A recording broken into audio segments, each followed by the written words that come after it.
Pecha Kucha 101, Graphic Styles by Stephen Heller and Seymour Chwast. So I went to the library this week and I took out books. Not graphic novels, but they're still mostly pictures. In my desire to learn more about graphic design so I can find a reason to be an illustrator, I'll be talking about that book. But, I looked at some Illustrator tutorials first. I think the guy's name is Dansky. Yeah, not Watsky, that's someone else. He did an hour-long tutorial which was half about the tools you use to make the thing he did, and then he spent the other half making the thing. It was this letter with gradient effects. Then I watched this guy, Will Patterson, probably. He made this little bird thing out of just circles using Illustrator's kind of shape manipulation tools, so you can kind of cut bits out of overlapping shapes and stuff. Very interesting stuff. I watched Philip Van Dusen talk about graphic design trends that are current, because you've got to be aware of this stuff. 10 of them made me vomit in my mouth. The other 5 were all right, which is interesting. 5 of them being all right. That shows that I'm not as pretentious as I thought.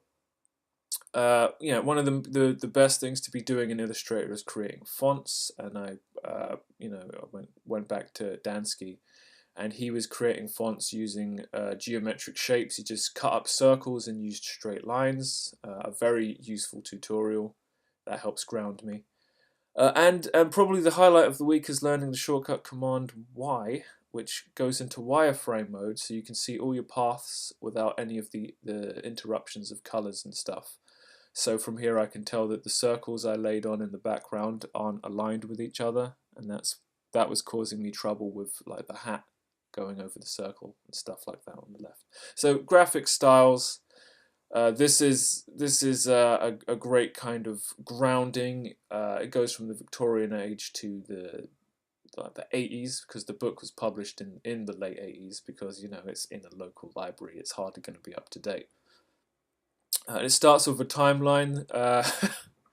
If I learned nothing else from this book, I learned that slavery was abolished in the 1860, which is far more recent than I thought, and it kind of explains a lot of why why America is still so mash up off that shit now. It's a timeline of things like printing and the Victorian age when it was, so the book begins with Victorian graphic design. I think a lot of the book is focused on kind of posters, which makes sense, because how else are you going to show graphic design advertising in the Victorian age? There are no screens. It's got regional acknowledgement. So the previous page was British Victorian graphic design, and this is American. Continuing through the book, it tries to acknowledge geographical differences in the development of certain movements. After Victorian, you get arts and crafts. So, way back when, there was this aggressive need to be overly ornamental, like with these ridiculous borders and patterns and stuff. It's funny looking at this now, because we're so minimalist. That's the idea of good design. But then it was all about, being as intricate as you could. And Art Nouveau, most people have heard of this, because it kind of went out of it was more of like a cultural thing. It shows up in architecture and all kinds of things. So of course there were posters. French, of course. You've got the book has early modern, modern, postmodern, and we're postmodern at this point. But you start to see, the kind of graphic sensibilities that we're used to now. When you say the word graphic, you kind of mean big blocks of color, reductionist elements. There was German expressionism in here. The book doesn't focus too much on stuff that you would typically see in, say, I don't know, brochures for art galleries and stuff, which is typically more experimental than commercial, typically more commercial stuff. But the bits and pieces, constructivism, Russian. I have a Transformers comic that is not subtle in how it's taken elements of this for the comic book covers. this book does talk about how there are designers that take elements of popular design from the past and then just use them without concern to the context in which they were created. Art Deco.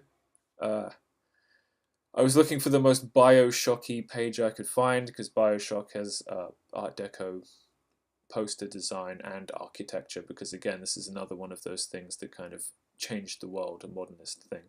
Late modern. So yeah, Japan's in the book. Not very often, but here it is. One of the, it's not that the page is mostly black and white. It's just that the Victorian stuff is, and I don't know about the reproductions that these guys were getting their hands on. Postmodern, but calling it postmodern, it's still like the 50s and the 60s. This is still old stuff. So that kind of tells you that we're in a very different place with our vector stuff, because they're still using collage. And yeah, I googled bad hands, and this is what I came back with. I love it. Yeah, so the whole reason I'm looking at graphic design is because I have bad hands right now, and while I should be getting on with the Smiley Show, it's difficult to draw.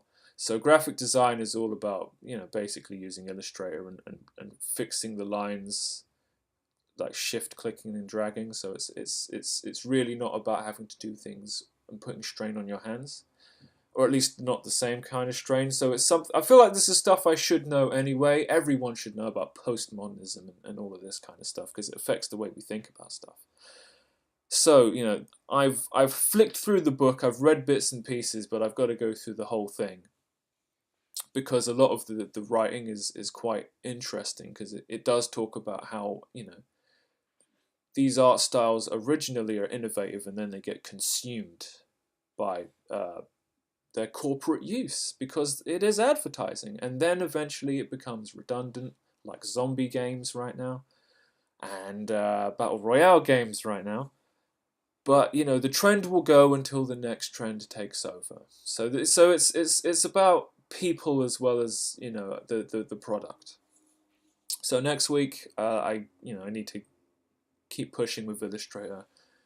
It's not like being a real comic book artist or anything. This is something I should be able to put to bed in like a month, really. So there's more tutorials. Let's learn some more stuff. Let's apply it.